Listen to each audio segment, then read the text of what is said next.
Ich begrüße Sie alle sehr herzlich.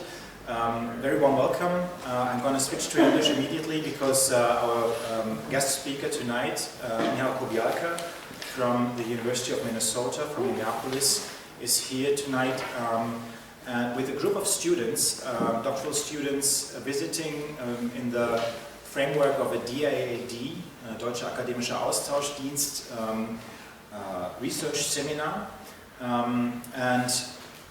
We have been both involved in this project. I'm very grateful to Michal Kobialka for initiating this process and providing the opportunity to have this vivid exchange between two groups of students dedicated to a seminar which is called Staging Difficult Pasts,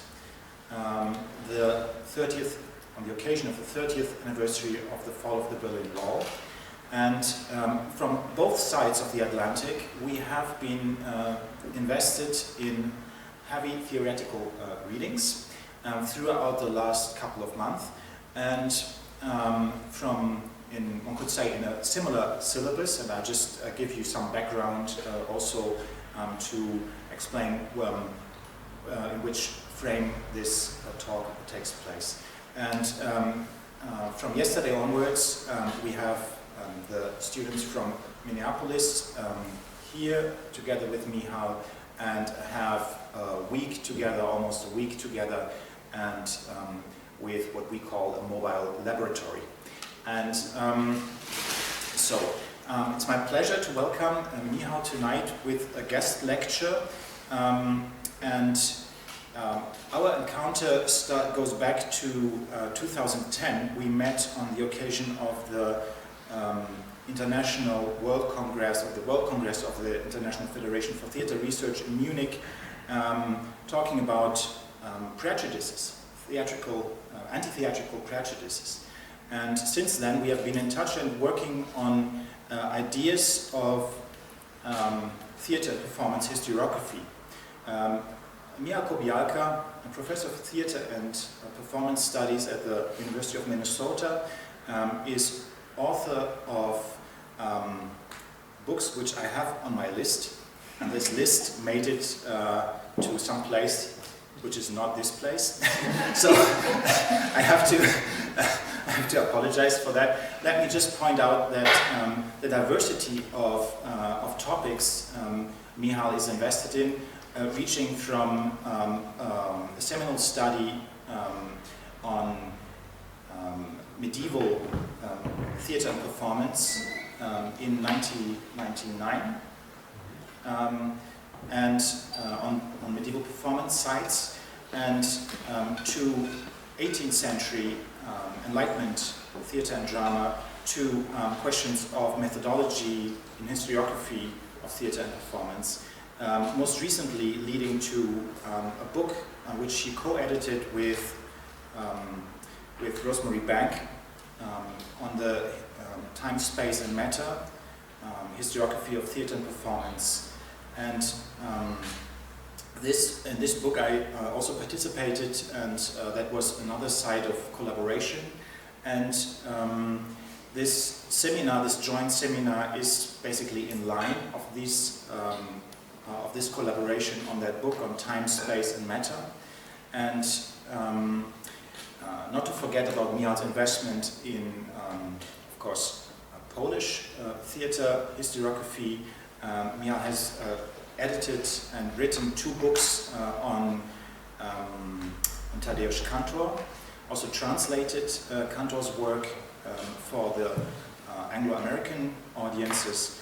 And so I'm very pleased that you are here tonight, and that you will give us some insight in what we have endeavored throughout this course, this joint course.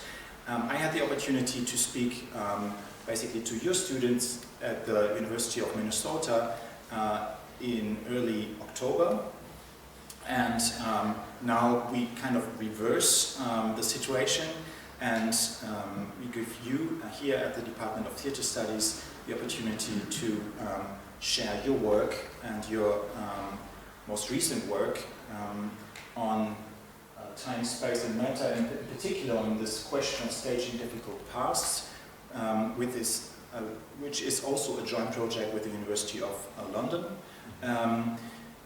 with us. And I guess without any further ado, I invite you to the stage and leave the word to you. Thank you very much.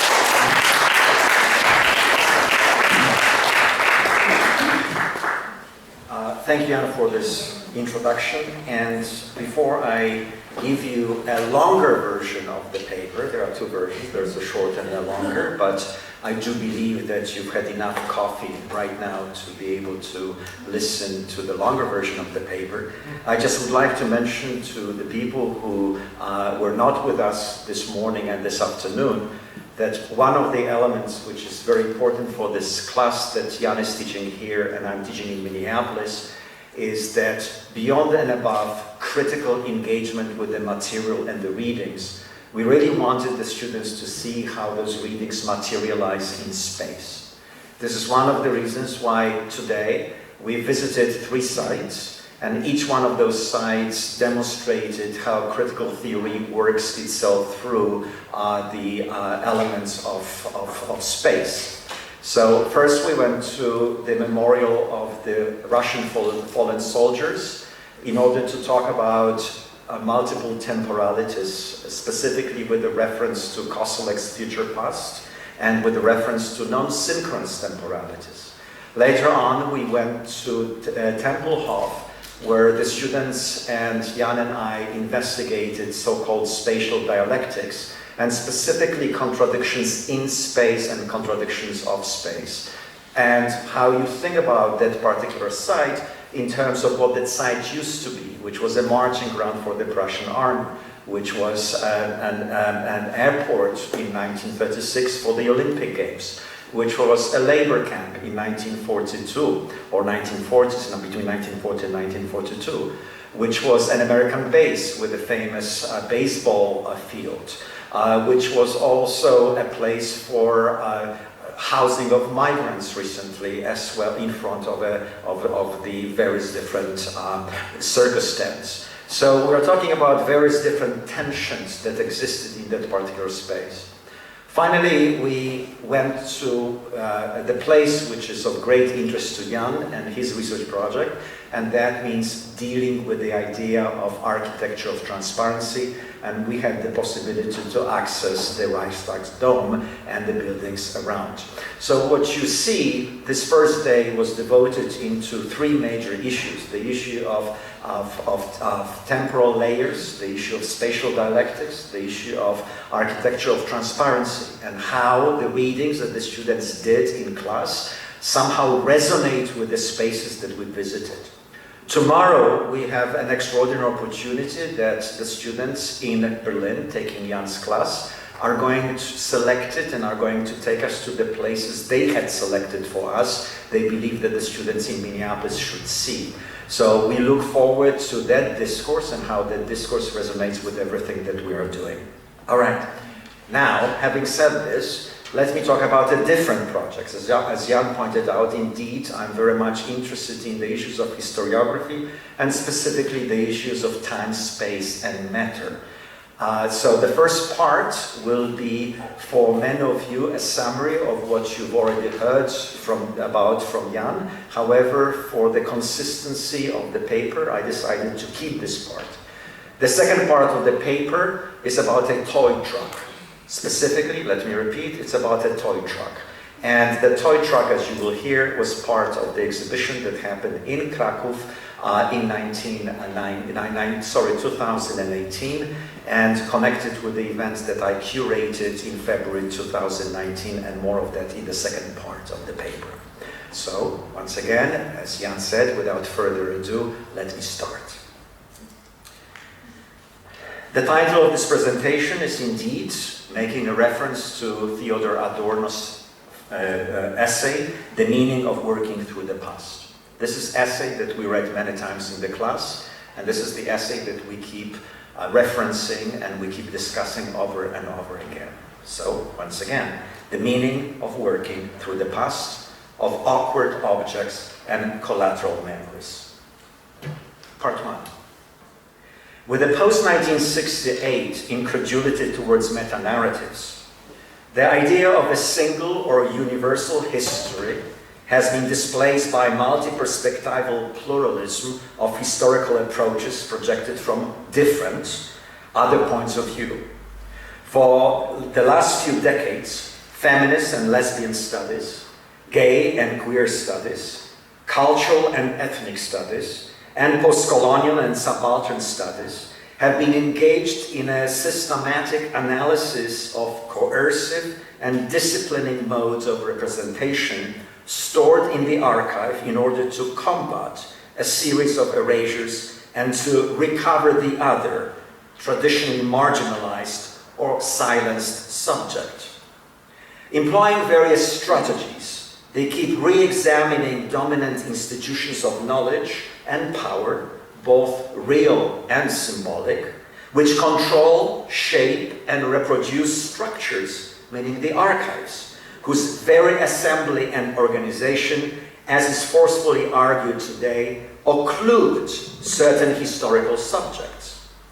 This occlusion draws attention to the irresolvable tension between recovery as an imperative, which is fundamental to historical writing and research, and the impossibility of recovery because the very assembly and organization of the archive dematerializes, not to say excarnates, historical subjects.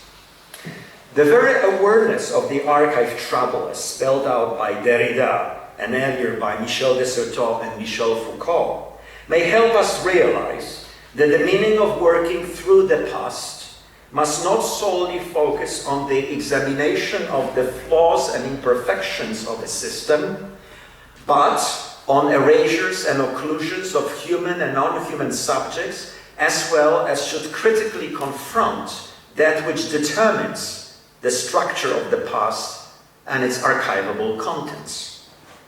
Bearing this in mind, let me ask, how are we to think about the ways of housing the past, meaning the archive, the event, and the object, as well as about the experience of the past, meaning time, space, and matter?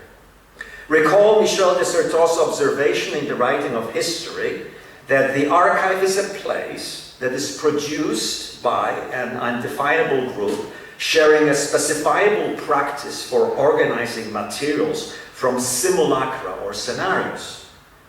Michel Foucault's assertion in his Archaeology of Knowledge that the archive is the general system of transformation and formation of statements. And Jacques Derrida's archive, in Archive Fever, treated as a juridical place where man and God's command with authority and social order is exercised through the interpretation of the law. Increased attention to the archive itself brought forward the possibility of treating the archive not as a source of a trustworthy reconstruction of the past, which is von Ranke, but a subject that poignantly reveals that indeed nothing is more troubled and troubling today than the concept archived in the word archive. Thus, for example, since the 1960s, when African nations were winning freedom from the colonial powers, many researchers turned to the 18th century in order to reconstruct pre-colonial histories so as to build national narratives as well as archives for the newly independent states, which would offer the mode of counter-reading the colonial archive necessitated and interrogated archives as themselves artifacts of colonial bureaucracy and imagination. Post-war historians of Germany emphasized the toleration, liberalism, and internationalism of the Aufklärung as a sort of antidote to Nazism, but in the aftermath of the reunification of Germany in 1990, unless you want to call it unification of Germany in 1990, they have been more skeptical about any notion of the states of the 18th century Germany shared a culture and value system and thus emphasized distinctive and fragmented enlightenments in different German states. After September 11th, the attention was turned to the study of the Muslim-Christian relations. In recent years, many scholars embrace new materialism, environmental history, eco-criticism, performance as social practice, performative commons or collectivities, and trans-perspectives, evoking the idea of mobility of identity, gender, or ethnicity. In the year of the 30th anniversary of the fall of the Berlin Wall, the students in Minneapolis, in my graduate seminar, considered a number of possibilities of how to think about the so-called post-historical condition, as well as about the different pathways of how to address the idea of staging difficult pasts. To accomplish this task, the seminar focused on the performative and historiographic aspects of the commemorations of the fall of the Berlin Wall, as well as the idea of staging difficult past on the both sides of the divide. The student research that they will be presenting on Saturday at 6:30 investigated the 5th, the 10th, the 15th, the 20th, 25th, and the 30th anniversary of the fall of the Berlin Wall, and you're all invited. To these rich and illuminating studies revealing the archive as a subject and not just a source, I would like to add that how we think about the past and present housing of the past cannot be separate from the past and present experience of the past. In Time and History, Critique of the Instant and the Continuum, Georgia Agamben notes, quote, "Every conception of history is invariably accompanied by a certain experience of time, which is implicit in it, conditions it, and thereby has to be elucidated. The original task of a genuine revolution, therefore, is never merely to change the world, but also, and above all, to change time. Modern political thought has concentrated its attention on history and has not elaborated a corresponding concept of time," end quote. Following Agamben, it could be argued that if every conception of history is invariably accompanied by a certain experience of time which is implicit in it, conditions it, and thereby has to be elucidated, then every conception of history is invariably accompanied by a certain experience of space and matter, which are implicit in it, condition it, and thereby have to be elucidated as well. Consider the most recent treatment of matter in the new materialism, which claims to be a departure from Marx's understanding of matter in terms of alienation from the means of production, or from the understanding of matter in the 19th century, which developed an extremely rigid frame for the understanding of both science and art, supported by the fundamental concepts of classical physics, space, time, and matter. Or, finally, from the more textual approaches of the so-called cultural turn, deemed inadequate in light of the awareness of the changes in environment, demographics, and economics in the 21st century. The new materialist turn is grounded, as you well know, in three major assumptions that I'm going to briefly elaborate on without going in depth into them. First, there is a call for a critical and non-dogmatic re-engagement with political economy, with the insistence on the multitude of interconnected networks through which social actors move with new generativity and resilience. Second, new tools and procedures for classifying, measuring, monitoring, and modifying biological stuff, redefine bioethical and biotechnological concerns, which not only bring forth a new scientific model of matter, but also question the distribution of resources which promise more life to the privileged few. And third, the new physics and biology made it impossible to understand matter in ways inspired by classical physics. That is, while Newtonian mechanics was important for older versions of materialism, today's materialism is shaped not even by Einstein's quantum mechanics or Heisenberg's uncertainty principle of the early 20th century, but by a model shaped by a particle, now the Higgs boson and Higgs field. According to this latest theory in physics, matter is generated only by interacting with the field, the Higgs field, which affects matter in different ways. Thus, the property of matter is not stable, but its properties are both acquired and altered when matter interacts with the field.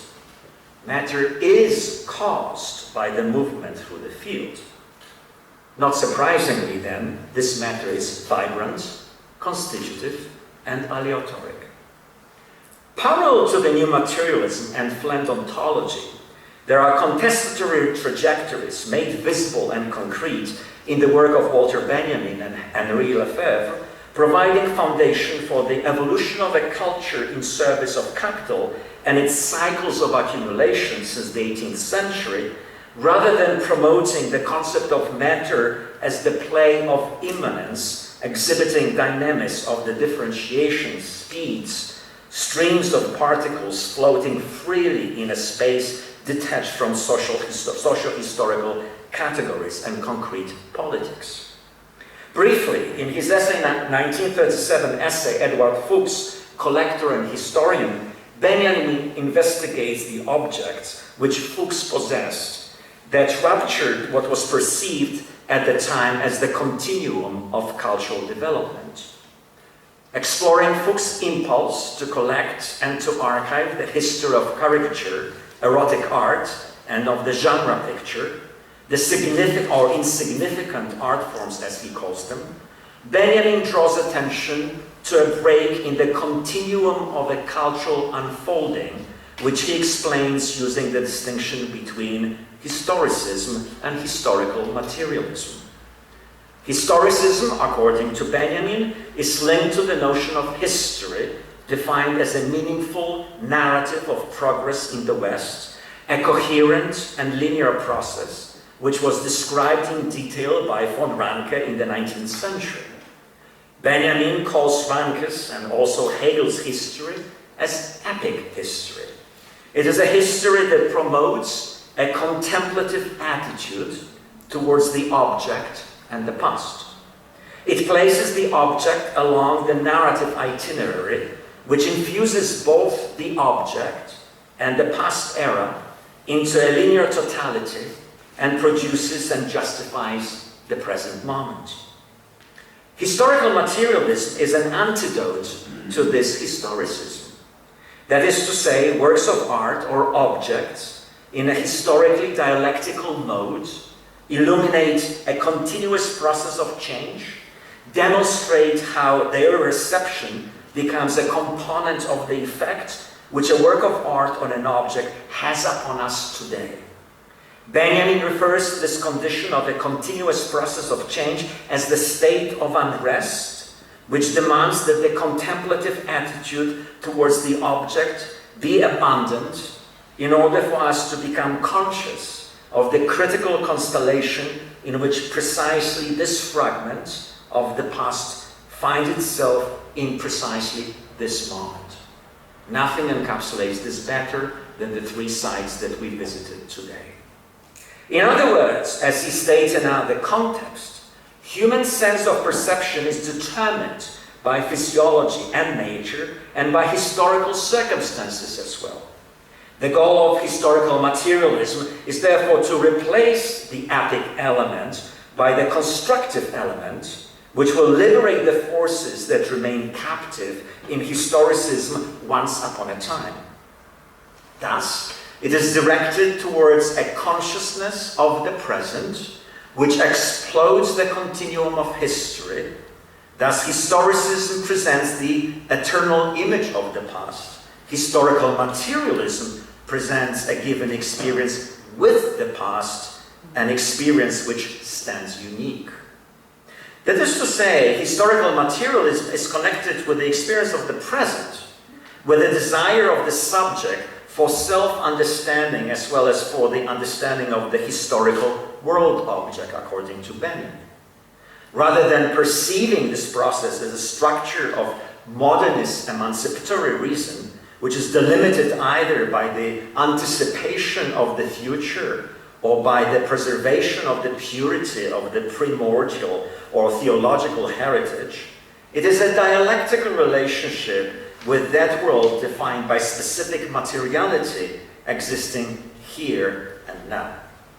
In his version of historical materialism advocating a non-linear historical temporality, Benjamin offers a double gesture of bringing modernist historical praxis to the point of disruption.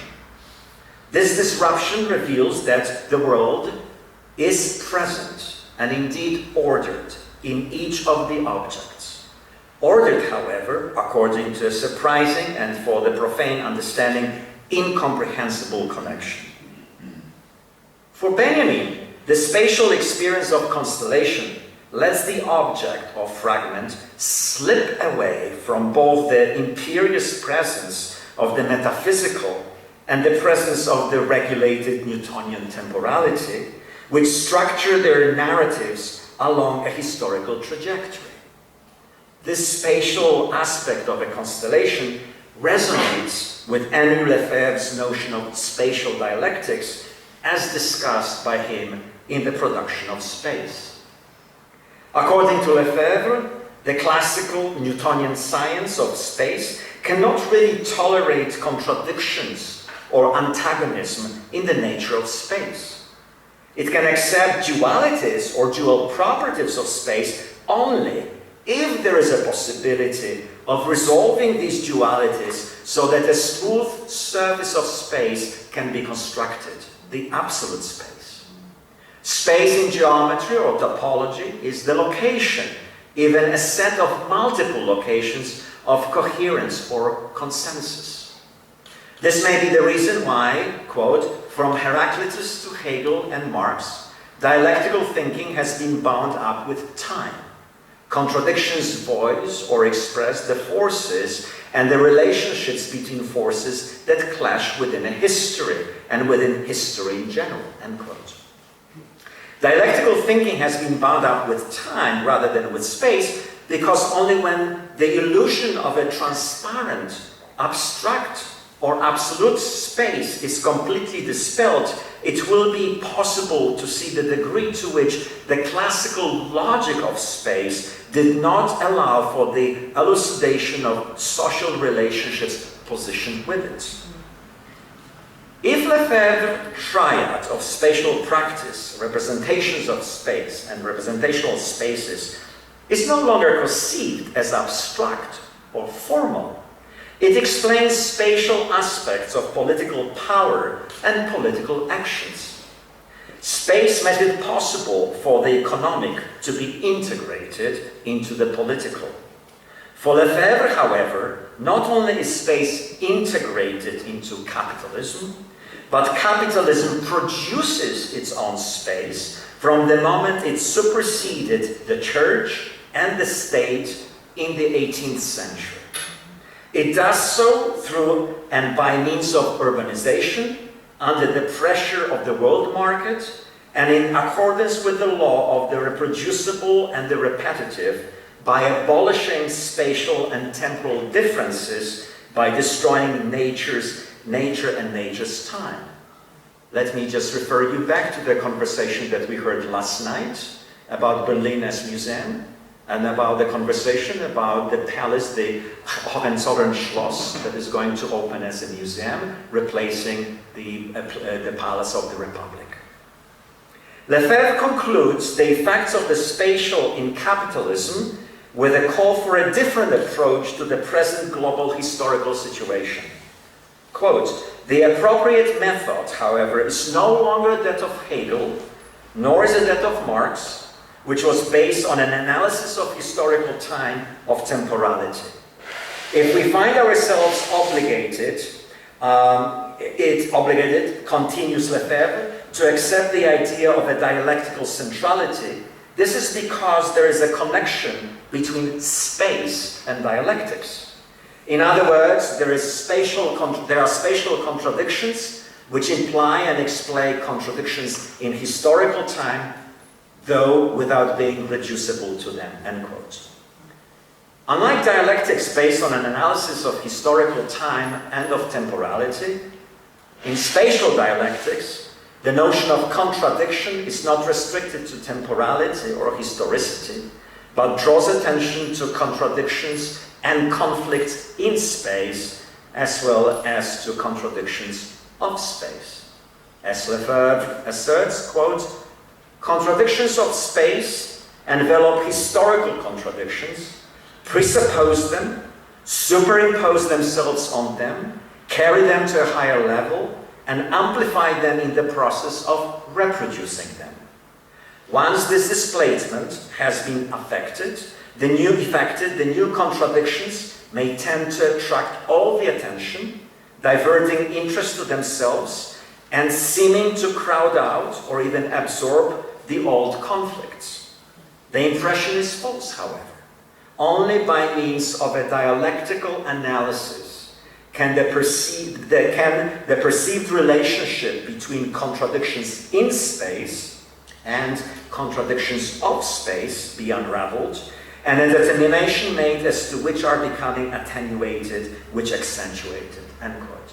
Once again, nothing encapsulates this better than what you experienced today when we visited Temple Hall with various different spatial elements incorporated into that particular grounds.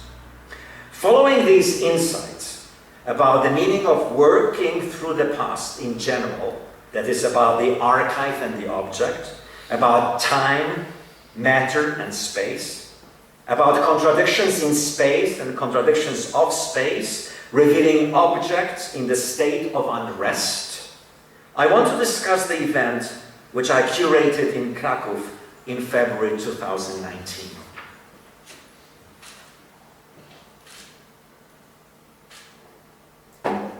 This part of the essay is about a wooden toy truck. In October 2018, the Ethnographic Museum in Krakow opened an exhibition, Widok za bliska, Inne obrazy zakłady, Too Close to See, Other Faces of the Holocaust. It showcased how naive folk artists in Poland attempted to represent the events they witnessed during World War II. The exhibition space consisted of 4 galleries. The first gallery, called Too Close, introduced artworks made by eyewitnesses to events of the Holocaust, whether it be by watching their Jewish neighbors rounded out by the Nazis in their hometown, or someone imprisoned in a Nazi camp, seeing the treatment of other prisoners. The second gallery, titled Histories, was structured around 2 parallel trajectories on the walls.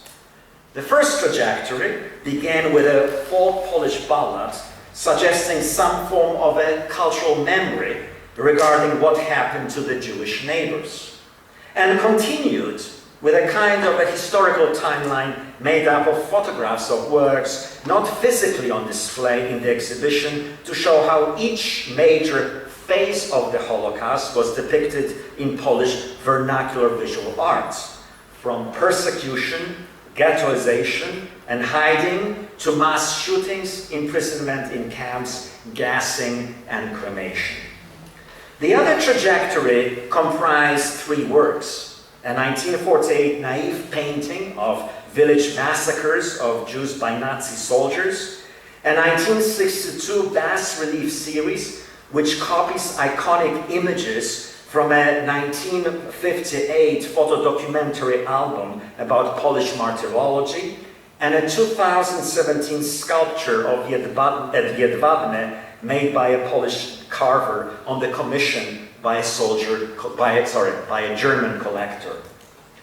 In the third gallery, there were 6 tables, on each of which a single sculpture was surrounded with archival documents and clippings that they came upon the research. In the fourth gallery, there were objects selected by the curators for their emotional impact.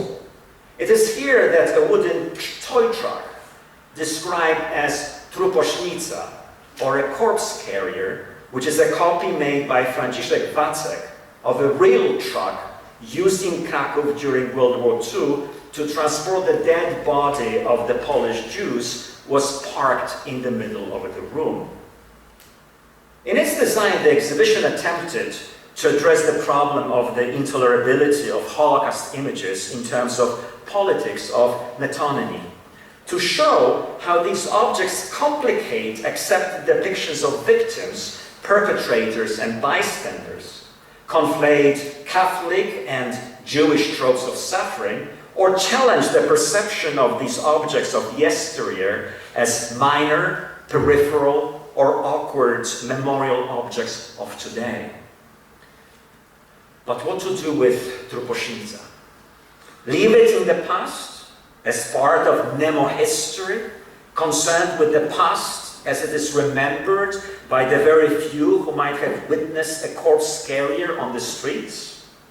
Leave it in a gallery space as part of the difficult past, forcing us today to acknowledge historical misdeeds? Leave it in the present as a material object of reproach?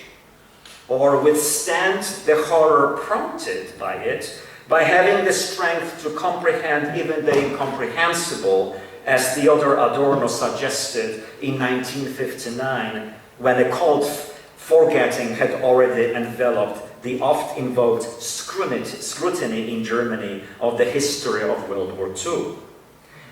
Taking a cue from Adorno, let me suggest that this toy in place of the spectacle of horror, this awkward object, beyond and above being a material object of reproach, discloses historical and material tensions, contradictions, and inadequations, which are being made visible and concrete by its sheer presence in the gallery space. Or, to borrow a phrase from Walter Benjamin, it is an object in the state of unrest.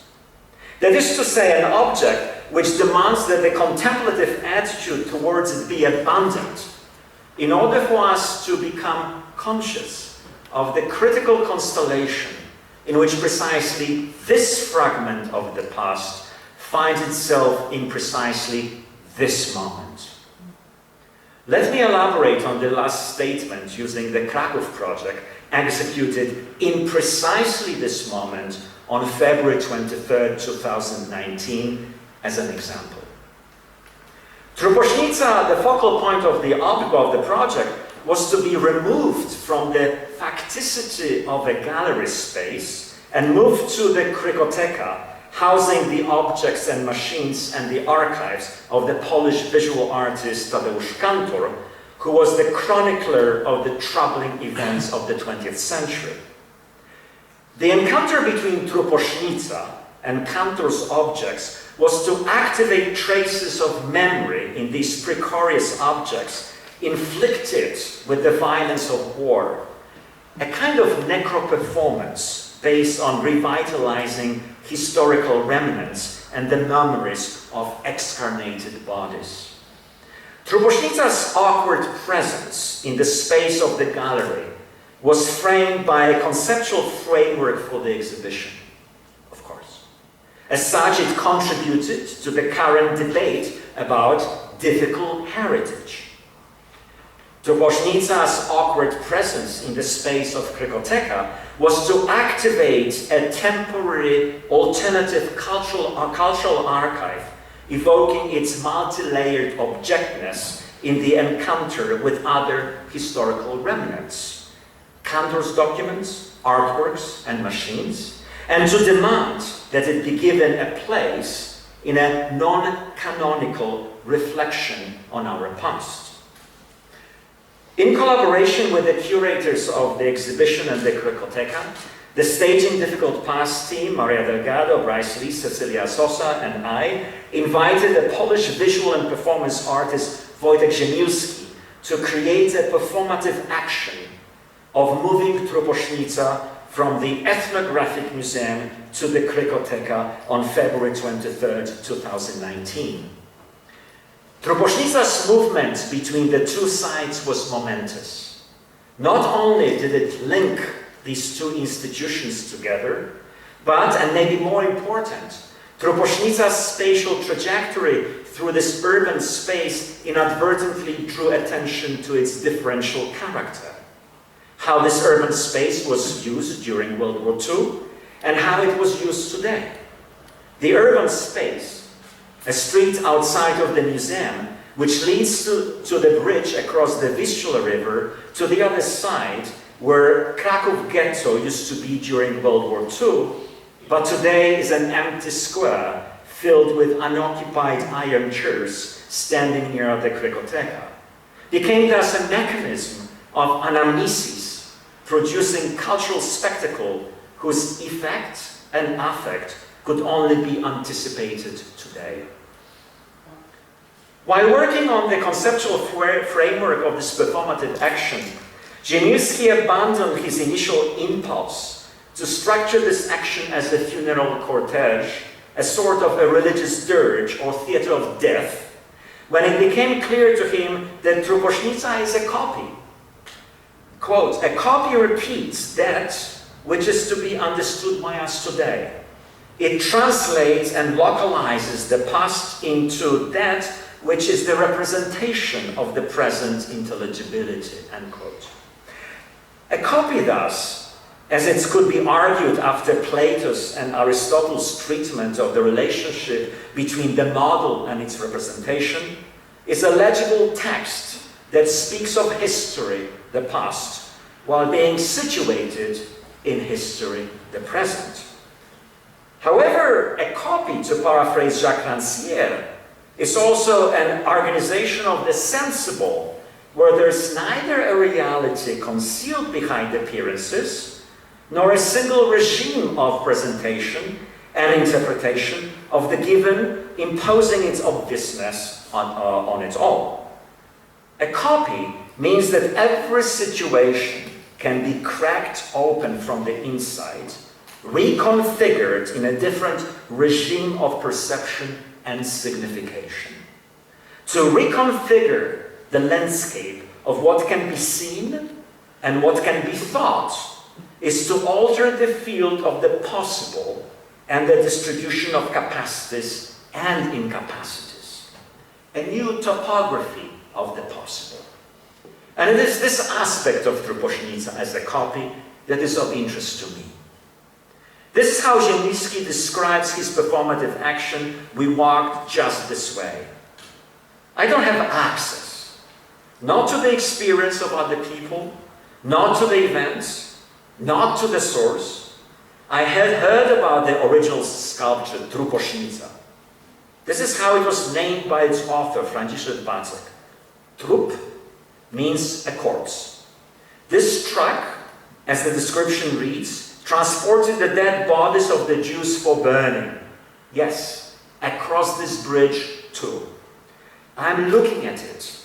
The tangibility of the wood, its sensuality, it is not the driver's features that impress me, but the features of the wood.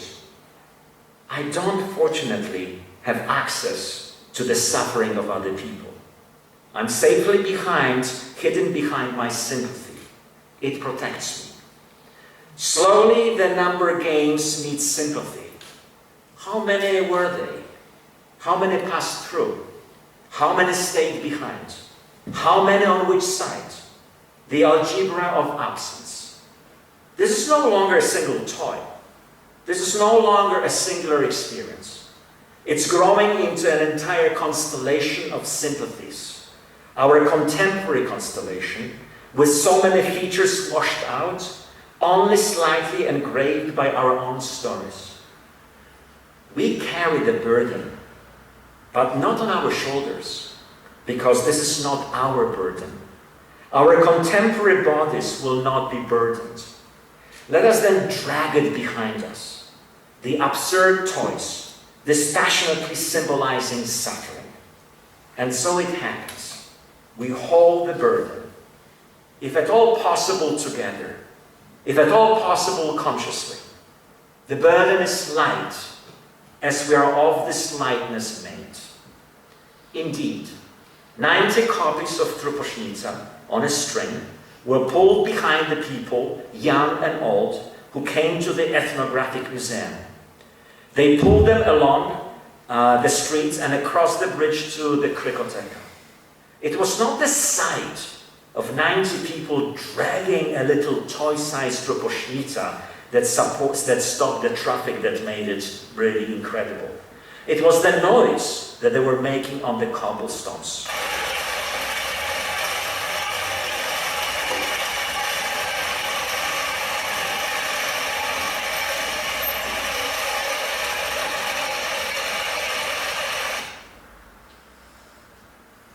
A scratching, unsettling noise giving rise to a more acute sense of hearing, obliterating the aestheticized perception of a copy and awakening the state of unrest caused by unresolvable dissonance. Once they reached the Krykoteka, 90 truposhnicas were placed among Kantor's objects and machines. The wooden truposhnica was also transported from the Ethnographic Museum to the Krykoteka. It was carried in a wooden box evoking Kantor's embellage, whose content must be isolated, protected from trespassing, ignorance and vulgarity. Upon the arrival at the Krykoteka, truposhnica was placed next to Kantor's trumpet of the Last Judgment, an object from Where Are the Snow of Yesteryear, 1979, and its soundscape, Mordecai Gebertig's Es brennt, It's Burning, associated with the Krakow ghetto. The bringing of truposhnica to the Krykoteka was not accidental. Kantor was one of the visual artists who contributed to our understanding of what is or constitutes difficult in the historiography of staging difficult past. In his case, the problem addressed in his productions, such as The Return of Odysseus, 1944, The Country House, 1961, Dainty Shapes and Hairy Apes, 1973, is not whether the genocide can be put into images of performance. It is how it is, and what kind of narrative is woven by a particular representational practice, what kind of empathy is prompted by the construction of a particular image, what kind of gaze and consideration are created by them, and what history is pushed into the background. These questions were relevant then and are equally relevant today if we are to save the past from degenerating into its own caricature and forgetting. In lesson 1 of the Milano lessons, Kantor states the following: 1944, Krakow, clandestine theater, the return of Odysseus from the siege of Stalingrad. Abstraction which existed in Poland until the outbreak of World War II disappeared in the period of mass genocide. This is a common phenomenon. Bestiality brought to the fore by this war was too alien to this pure idea. Realness was stronger. Also, any attempt to go beyond it came to naught. The work of art lost its power. Aesthetic reproduction lost its power. The anger of a human being trapped by other human beasts cursed art. We had only the strength to grab the nearest thing, the real object, and to call it a work of art. Yet it was a poor object, unable to perform any function in life, an object about to be discarded. While confronting us with Penelope sitting in a chair in the 1944 production of The Return of Odysseus, Kantor seemed to suggest that the chair, the real object, in a room destroyed by World War II, not only existed outside of the dominant artistic conventions defining it as a theatrical prop, but also exploded the epoch out of its reified historical continuity. In other words, the staging of The Return of Odysseus and the bodies, as well as the objects in it, took place in the war reality. However, the events and the bodies, as well as the objects, were not of that reality, which stripped them of their historical and cultural as signifying features. Bereft of their identities, these useless objects, a cartwheel smeared with mud, a decayed board, a scaffold spattered with plaster, a kitchen chair, name themselves in the present, resisting by their form alone the course of the world.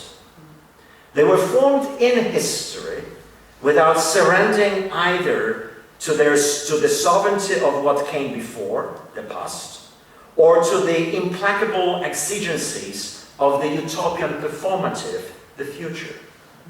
The uncompromising radicalism of this work refused to play along with the culture that had given birth to murder, or with the realm where genocide had already become part of the heritage archived in the photomontages that one does not want to or knows how to see.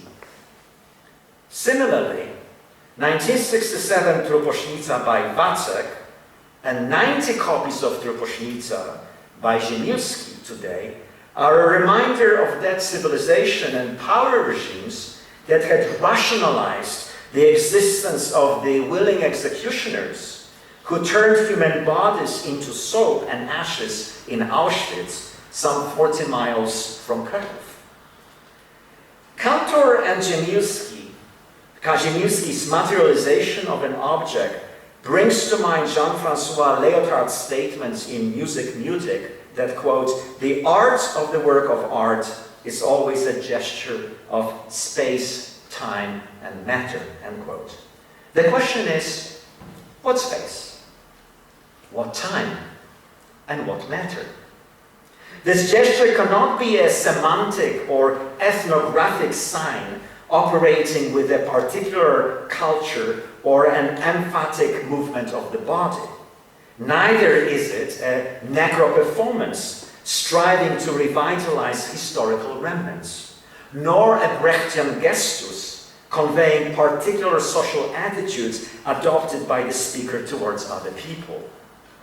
Looking at Truposznicas in the Krekoteka gallery, one becomes aware that it is not the archival accumulation of the traces of a history in those objects that matters. Rather, these objects cancel their original function and are transformed into messages of protest. An object associated with a specific activity, culture, language, politics, and the labor of people is also saturated with the experience of a world, and as such identifies its complex, multi-layered history. This object draws attention away from its immediate experience and use value to its historiographic structure. It does so by exposing a differential character between the function imposed upon it and the newly acquired force of negation, which is also a critique of the politics of historical amnesia in Poland at the time of the growing nationalism and populism. Truposznica in the Krekoteka space, where it's surrounded by Kantor's objects and machines, is both Truposznica in history, which references its World War II history, and Truposznica of histories, which references its place in the past and today's troubling political environment in Poland. Thus, as evidenced by Ziemiłski's Truposznica, the role of the work of art performance is no longer to form imaginary and utopian realities, but to expose internal contradictions, including the contradictions within a historical reality. If such a possibility is tangible, Ziemiłski might have escaped the trap of the Adornian, quote, pseudo-reality and actionism that aggravate themselves for the sake of their own publicity, end quote. He did so by establishing a different trajectory of thinking about art already intimated by Benjamin in his 1937 essay, The Author as Producer. In it, Benjamin contends that the revolutionary strength of artworks consisted of their ability to test art for its authenticity and ability to exist contrary to the apparatuses of production and publication which aim at aesthetization of reality. Brecht's epic theater is offered as an example of a process which counteracts the bourgeois view of art. Epic theater counteracts Aristotelian theater. Montage of scenes counteracts a linear plot development of illusion in the audience. Quote, the task therefore consisted of an Umfunktionierung of the form, end quote. I wish to argue that Benjamin's comments on the technique of a work of art and of an Umfunktionierung of the form are most relevant to the political and ideological conditions under which Geniewski encountered the materiality of his object. We walk just this way, if it's to be critical, should be viewed in terms of an Umfunktionierung of the form. Dragging Truposznica behind me and seeing together with Cantor's objects surrounding it, I become conscious of the constellation in which Truposznica bears witness to non-synchronous temporalities, which refer to bodies that are an object of speech without themselves having a chance to speak. I become conscious of the constellation in which Truposznica bears witness to asymmetrical spatialities, which reveals contradictions between spaces of representation, the street used to transport the dead bodies, and the street today, the uncanny archive of the excarnated, and within a space of representation, where though we can no longer see suffering bodies, a new distribution of the visible changes the landscape of the possible. Such might be the suspensive response of this brief inquiry into the difficult in staging difficult pasts. Geniewski's performative action ruptured the smooth surface of cultural and historical conditions that govern the past and the present epoch. The presence of these objects in Kraków unequivocally suggests that, quote, that which is conscious could never prove so faithful as what remains unconscious, half-conscious, or pre-conscious. Essentially, it is a matter of the way in which the past is made present, end quote. Truposznica's movement between the Ethnographic Museum and the Krykoteka on February 23, 2019 evoked the idea of Truposznica moving through the streets of Kraków during the World War II, the Holocaust. Like Cantor's four objects from 1944, Truposznica houses the past and an experience of the past. Truposznica's movement between the Ethnographic Museum and the Krykoteka on February 23, 2019 activated the tension between memories at once past and present. Truposznica's movement between the Ethnographic Museum and the Krykoteka on February 23, 2019 activated collateral memories, the memories of the excarnated, unless we are ready to accept that working through the past, as recent events in the world can attest to, will always, inadvertently, degenerate into the repetition of the worst. Es wächst zu Tantalusqualen an, zu sehen, dass man nicht gemacht hat, was man hätte machen können. Dass man nicht getan hat, was man hätte tun können. Dass man nicht geschützt hat, was man hätte schützen können. Dass man nicht versteckt, verpackt und weggefahren hat, was man hätte verbergen können, bevor die Flut kam. Bevor der erste Schuss fiel. Bevor die Krähe schrie. Bevor das Auto das Blut von Menschen überfuhr. Man hätte auch noch anderes tun können, bevor.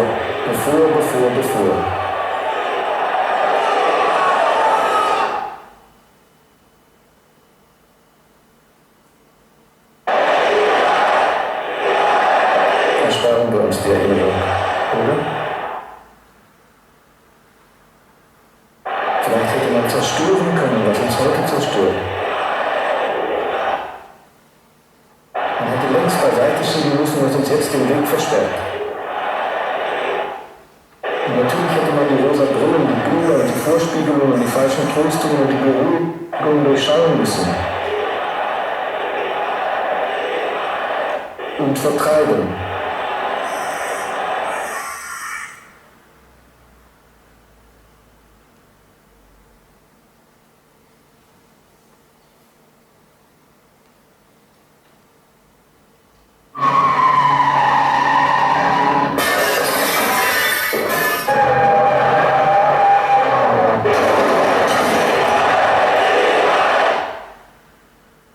Wenigstens hätte man das Kostbarste einwickeln und verbergen müssen, dass es danach wieder zu hängen wäre. Der Künstler schützt und zerstört. Zerstört und schützt das Gefühl.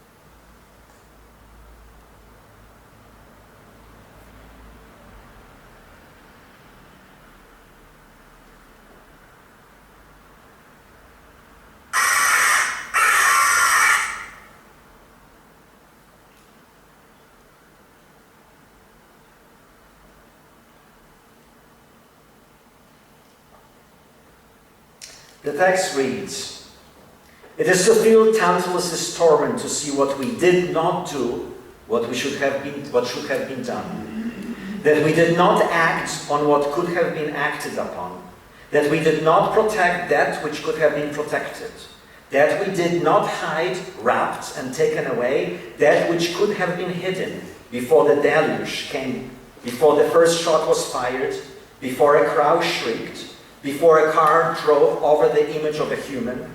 We could have done other things too before. Will we be saved from remembering, or perhaps it was possible to destroy that which destroys us today? It would have been necessary to push aside what is on our path today. It would have been necessary to look at the rosy pictures again, deception, false comfort, and attempts to calm us down and chase them away. It would have been necessary to wrap and hide what is the most precious, so that we could have it again. An artist protects and destroys and protects the feeling. Let me live and walk with these objects. Thank you.